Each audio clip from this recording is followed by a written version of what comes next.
Okay. Oh, we still have some snow on the ground back here. Must be where the sun doesn't hit too often. So, good morning, Carnivore family. So if I didn't tell you guys in the previous video, we live behind a farm. And they have sheep, they have cattle, they have horses. So far, that's all we've seen. If they have chickens, they're probably in a coop way over there. But this whole land right here, and the land you see past the equipment and stuff, that's where all the cattle are. But this is our home here in Oklahoma. Looks like he dropped a bale over here, and that's why the sheep are like piled on. So, this is it. This is where we are. We are in Oklahoma. And have I got a treat for y'all today? Oh, there's a bunny. Good morning, everybody.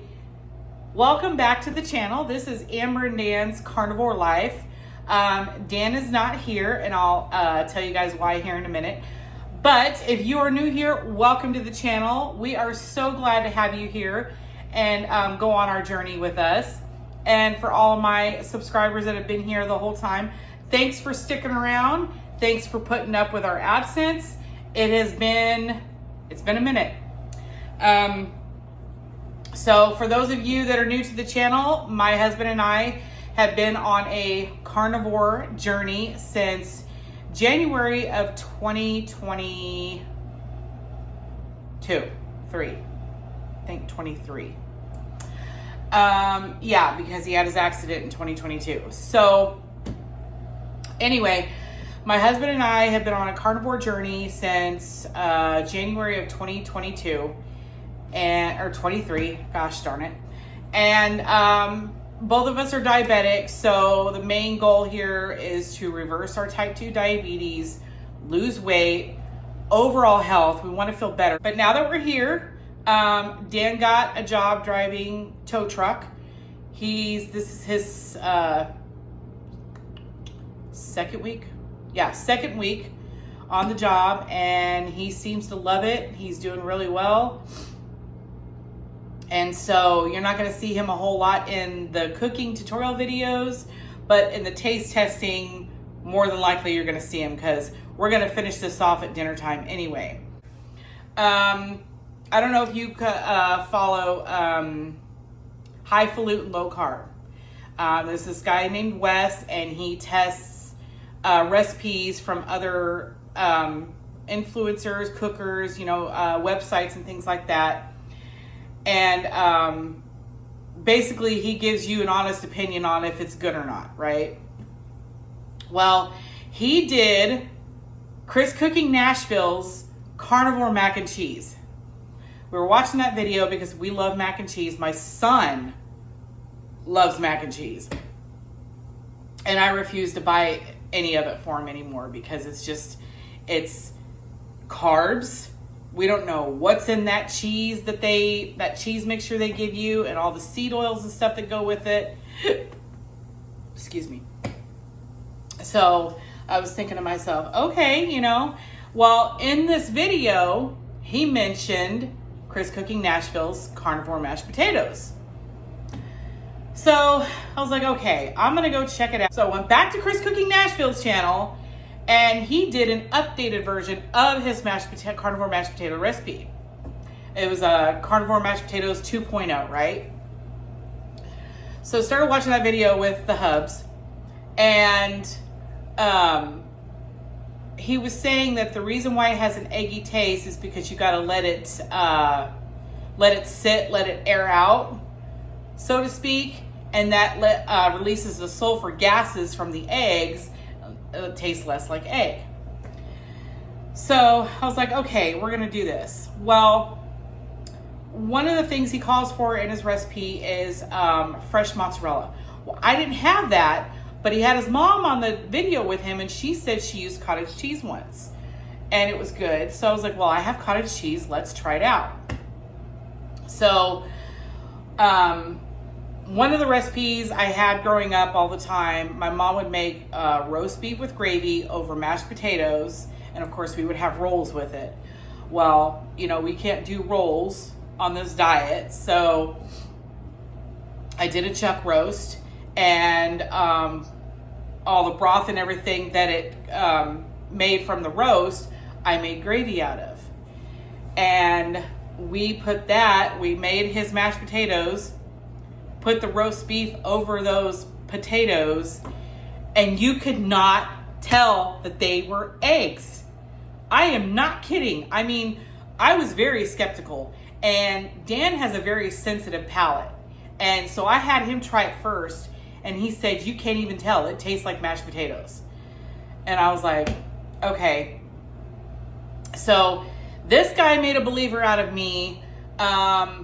He's got some more recipes on his channel. A lot of them call for egg white protein powder. I think I'm saying that right. So I ordered some from Amazon yesterday. I will throw that link down below, because this guy has totally changed the game for carnivore and the carnivore lifestyle. And that's part of the reason why a lot of people fall off the carnivore wagon, is because they get so bored with it. Especially when you're on a limited budget. You can't go out and buy ribeyes and brisket and T-bones and porterhouse and all the stuff that you want to eat, because it's expensive. Beef is expensive, right? So anyway, without further ado, let's get started on this recipe. So I'll be right back. Okay, so for this recipe, you are going to need a chuck roast. Now, here in Oklahoma, we do have an Aldi. I had never been to an Aldi before I came here, and I found this beautiful Angus chuck roast. It is 3.70 pounds, and it was $6.29 a pound, but I couldn't pass it up. I mean, it's gorgeous. And so anyway, and this is my enamel cast iron pot, and I love it because it has a lid, so I can just throw the chuck roast in there, put the lid on. I don't have to worry about fooling with foil later on when I'm trying to, check the tenderness and everything. I could just open the oven, take the lid off, and then check it. But anyway, we're gonna go ahead and open this up. All right, so this is our beautiful, beautiful chuck roast. Okay, so these are the seasonings we have. So we have Knorr beef bouillon seasoning. Now, before y'all attack me, yes, I know that it's not exactly the cleanest ingredient, but it's all we have right now. I don't let things go to waste. I don't use it a whole lot. It has not affected our blood sugar. It has not affected our, bodies in any way.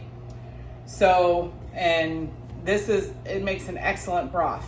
Now, until I can find some bone marrow or some oxtails to make bone broth, this is what I got here. So, beef bouillon. We got some onion powder, garlic powder, smoked paprika, and some black pepper. We don't need salt because this stuff right here is plenty salty. So what I'm gonna do, I'm just gonna reach my hand in the jar here. Sprinkle this on because we are gonna put some water in this pan. And we wanna coat both sides.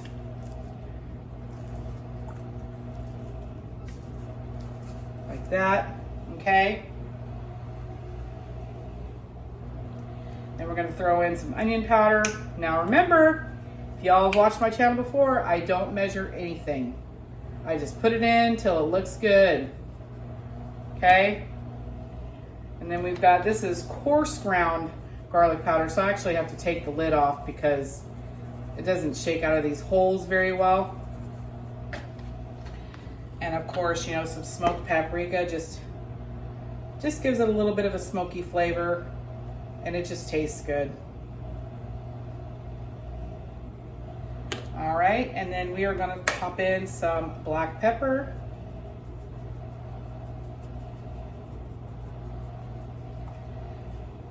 Okay, now we're gonna flip these over, kind of coat the seasoning that fell off in here. And then I have about 1.5 cups of water here because we wanna make plenty of gravy.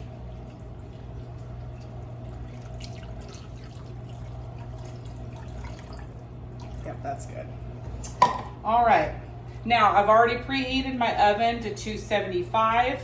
Now, if you're gonna start this earlier in the morning, you can go at a lower temperature, but 275 seems to be the magic number for me. It is almost 10 o'clock, so we are going to pop this in our oven at 275, and we're gonna check it around 2:30. So it's 9:53 right now. We'll see you guys back here at 2:30. Okay, y'all, we are about to check on this roast. It is 2:34. So let me grab my pot holders and we'll turn the camera around so we can see. Okay, let's take the lid off. Woo! Steamed up my glasses and the camera. Okay, that is super fork tender, and look at all this glorious broth in here. Okay, so this roast is done. We are going to turn off the oven, but we're gonna leave it in the pot to stay hot. And we're gonna go ahead and push this back in. Oh, this got done quicker than I expected. So since it's only 2:30, what I'm gonna do is, Dan doesn't get off till 5, and it takes a little bit to make these carnivore mashed potatoes. So, I'll see you guys back here at about 3:30, 4 o'clock, and then we'll start the mashed potatoes. Okay, you guys, this is the ingredients you're going to need for these carnivore mashed potatoes. So for Chris's recipe, it calls for Parmesan cheese, fresh mozzarella, butter, beef gelatin. Now the beef gelatin I found at my local Walmart here in Oklahoma. In California, it was not available. You had to buy that stuff online. But he said that regular Knox gelatin powder works too. But if you want the beef gelatin, if you live in the Oklahoma area, I did find it at my Walmart over where the baking section is, right next to the Knox gelatin. And then 32 ounces of liquid egg whites. Now I'm doubling this recipe. That's why I have 2 of these sitting here. And you're gonna need some heavy cream or water to thin it out as needed. And then you're gonna need some salt. And then optional ingredient or seasonings are garlic powder and white pepper. So let's go ahead and get this started. Okay, y'all, let's get started. So we are gonna set our pan to medium heat. And once that's heated up, we're gonna add our beef gelatin. Now, I'm not gonna tell you how much of this stuff I'm adding in because, I think Chris should get all the credit for this recipe. So if you want him to know how to make this and know the ingredients and how much, I will link his recipe card and also his channel down below if you don't know who he is. So anyway, I just want to show y'all my husband. After he moved here, he surprised me and got me the Hex Clad cooking set. So I now have some good quality cooking pan. So anyway, we're gonna let this heat up and then we'll start making these mashed potatoes. We'll be back. Okay, y'all, so our pan is heated through and I decided to use a whisk instead of a spatula. And so we're just gonna put all of our beef gelatin into a dry nonstick pan. And you're gonna start whisking it right away because we wanna toast it to a golden brown. But if you don't start whisking it right away, it's going to stick to the pan.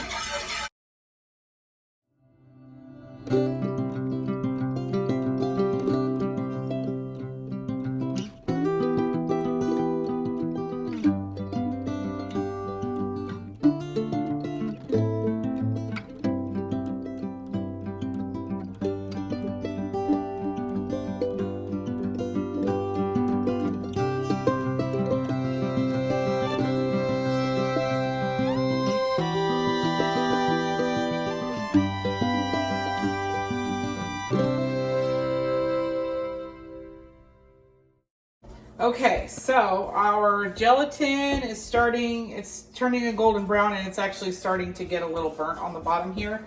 So we're gonna go ahead and throw in our butter. And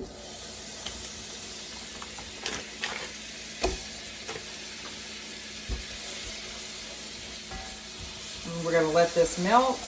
Okay, so we got the butter mostly melted, and while it's melting, we wanna whisk in that beef gelatin and get it all combined. Sorry, this is really loud. We're just gonna continue combining this and we're gonna add our next ingredient. Okay, we got our butter and gelatin melted and well combined, and so now we're gonna add the next ingredient, which is our egg whites. We're gonna pour both of these in here.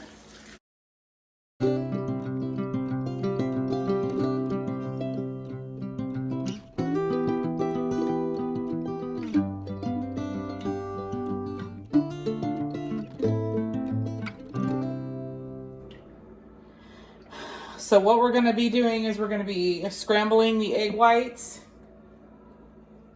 and then we're going to continue to cook them until all the liquid is cooked out of them. So this is probably the longest process of doing these carnivore mashed potatoes because it can take a while. I mean, it took a while with just the single recipe.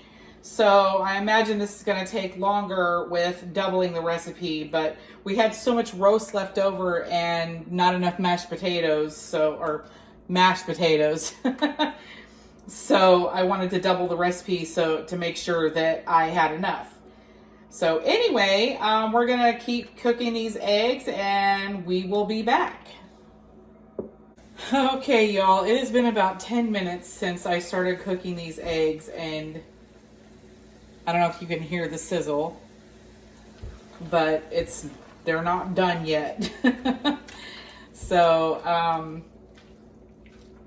like for the most part, they have solidified, but they're still not done. We need to completely cook the liquid out of these. Chris said when you think you've cooked all the liquid out of them, cook them longer. He says when they're done, it'll start to resemble the smell of buttered popcorn. Oh, one more thing. He also says to continue stirring so that the eggs do not burn to the bottom of the pan. Ooh. Okay, trying not to steam up my camera lens, but you can see here there's still liquid in the bottom of the pan. So we're not quite there yet.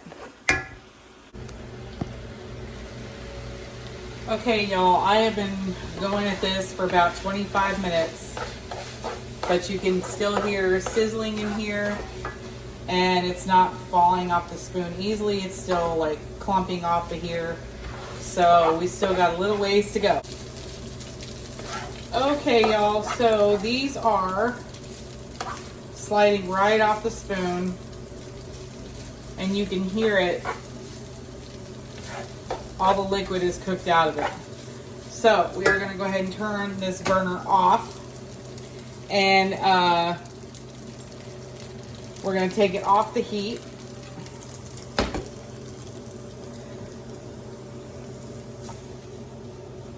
And it does smell a little bit like buttered popcorn, so we are good to go. Now we are going to start adding our eggs to the blender.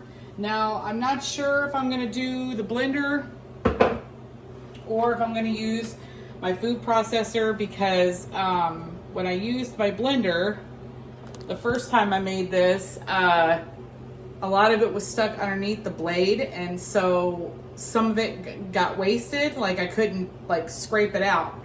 So I thought maybe if I use my food processor, but I'm just afraid it's not going to get it that smooth consistency that a blender would. So, and it's also a larger capacity than my blender. Okay, so hubby made a good suggestion. What we'll do is we'll start it in the food processor, and if it doesn't get to the mashed potato consistency, we will finish it off in the blender. So we're going to start scooping our our egg whites into the food processor.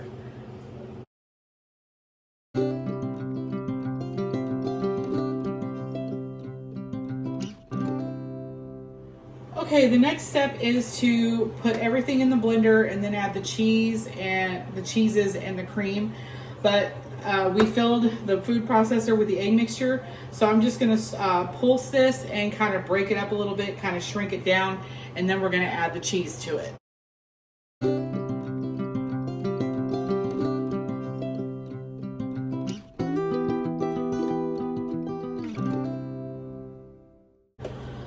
Okay, it wasn't breaking down the way I wanted it, so we're going to add a touch of cream to this. And go a little bit more.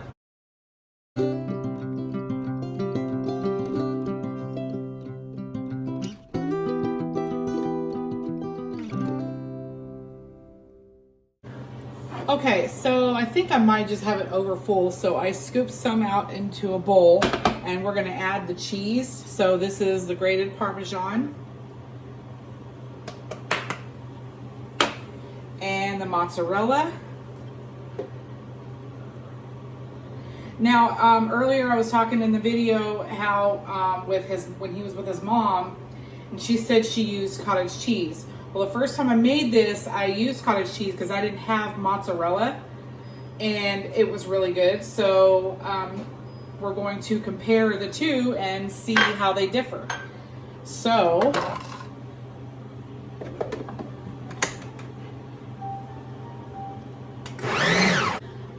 okay, y'all, so looking at the consistency of the mashed potatoes, it's not like it's blended, but it's not smooth. So the food processor is a no-go in my book, so we are going to transfer everything to the blender. So I have to dirty another device, but that's okay. You live and you learn, and y'all learn your lesson from me. So anyway, I'm going to go ahead and transfer this to the blender, and then we'll be back.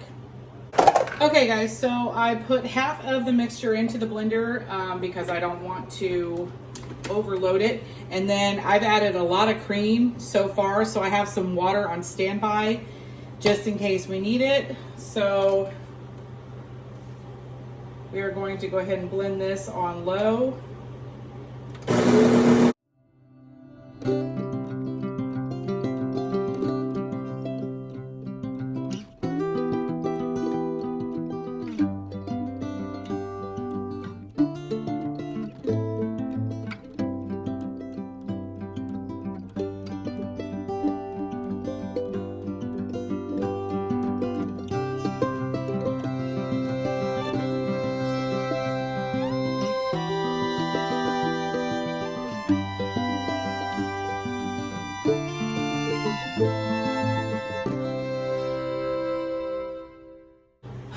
Let me grab a spoon.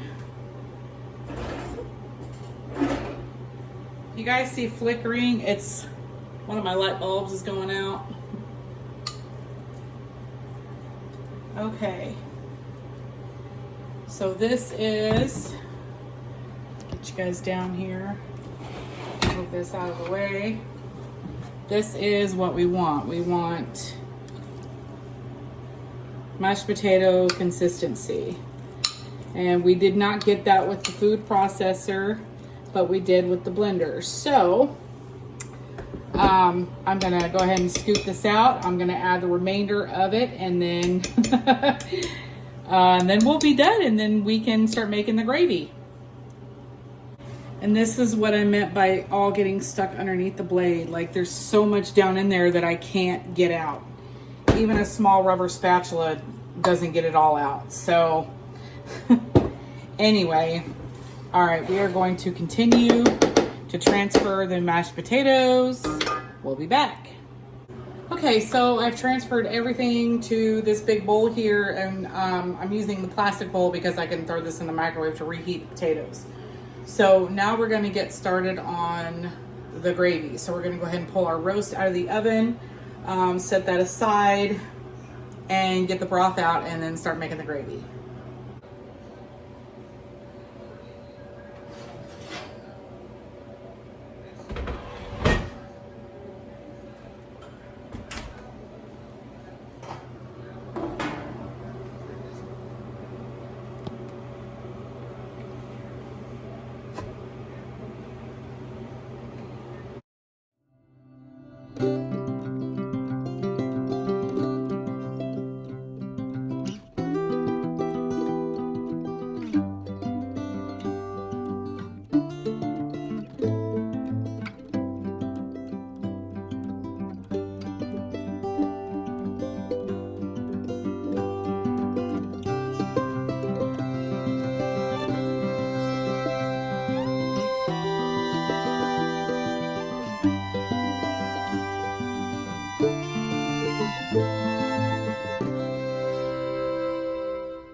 Okay guys, so for the gravy, so some of the liquid cooked out of the pan, so I just added a cup of water to it, but it's okay because it was not real too salty, but it was salty enough. So we are going to make a carnivore gravy. We're going to start out by separating egg yolks from the egg whites. We're going to need about 4 eggs. And the only other thing you're going to need for this is heavy cream. Since I don't use xanthan gum anymore,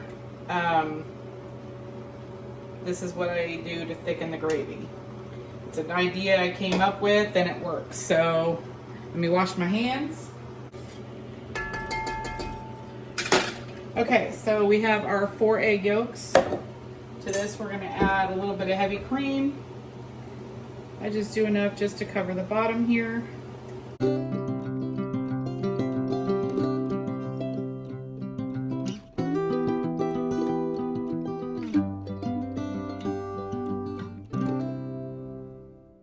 Okay, and now what we want to do is we want to temper these egg yolks because we don't want scrambled egg yolks in our broth. So let me turn this down. And then let me grab my spoon. Never mind, that's covered in mashed potatoes. So we're just going to take another spoon and do this.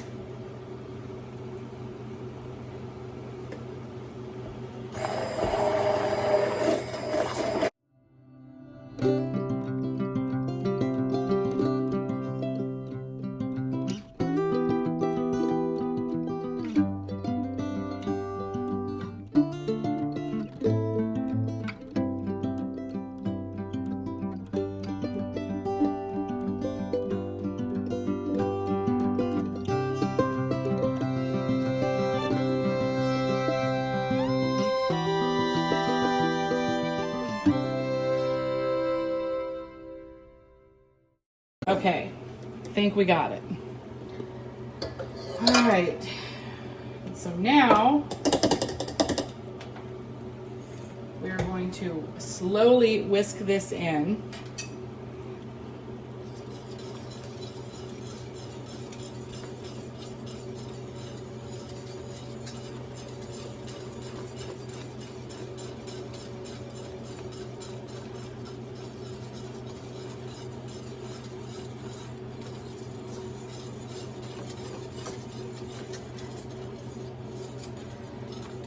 have a carnivore gravy.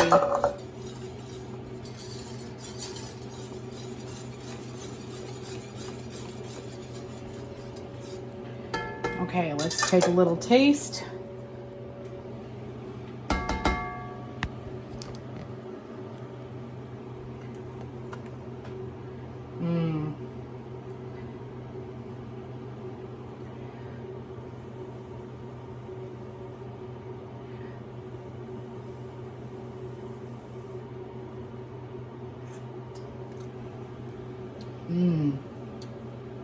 That tastes wonderful.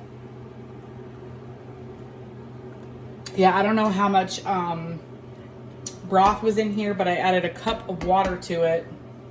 And then I just added the 4 egg yolks, a little bit of heavy cream. I would say maybe a third of a cup of heavy cream. And that's it. And then you have a thick carnivore gravy. Look at this. Beautiful. All right. Let's go plate it, shall we? Okay. It's officially taste testing time. All right, so now we're gonna plate it. How much potatoes do you want? A little bit more, yeah. A little bit more? Yeah, that's It's pretty satiating, so you don't need a whole lot. That's gonna be good for me.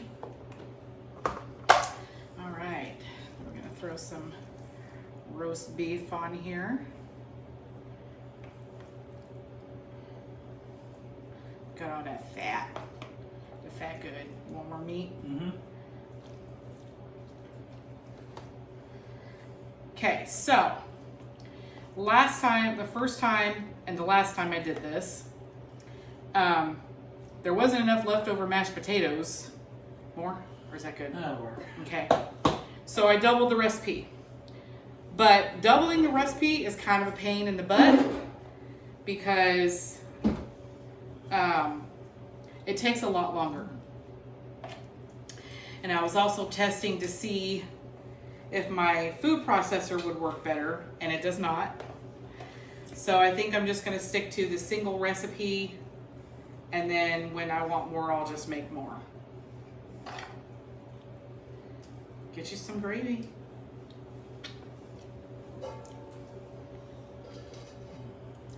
He's testing the gravy. He hasn't tasted it yet. He doesn't know how I made it.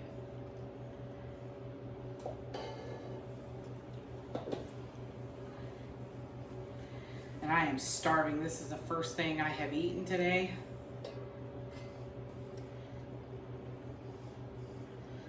Okay.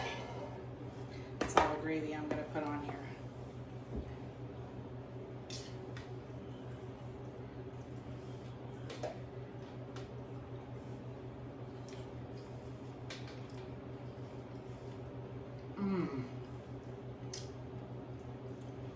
It does not taste like eggs.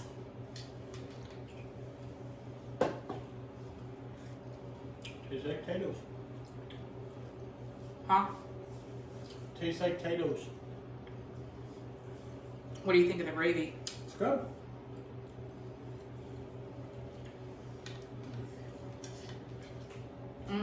Okay, y'all. I am starving. This is the first thing I've eaten today. But I just wanted to share with you guys a recipe I grew up eating. My mom used to make this all the time, the roast beef with gravy over mashed potatoes. And I have been missing it so much. And the first time I tried Chris Cooking Nashville's carnivore mashed potatoes, that was the first thing I thought of was I'm going to make the roast beef and gravy over mashed potatoes. And it does not disappoint.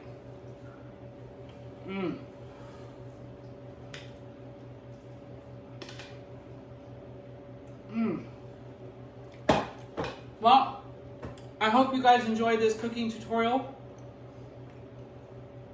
Sorry if it was a little rambly, but it's been a while. I'm getting back in the game again of doing my cooking tutorials. So go ahead and give me a like if you liked this video, and if you haven't subscribed yet, please subscribe. I would love it if you do that.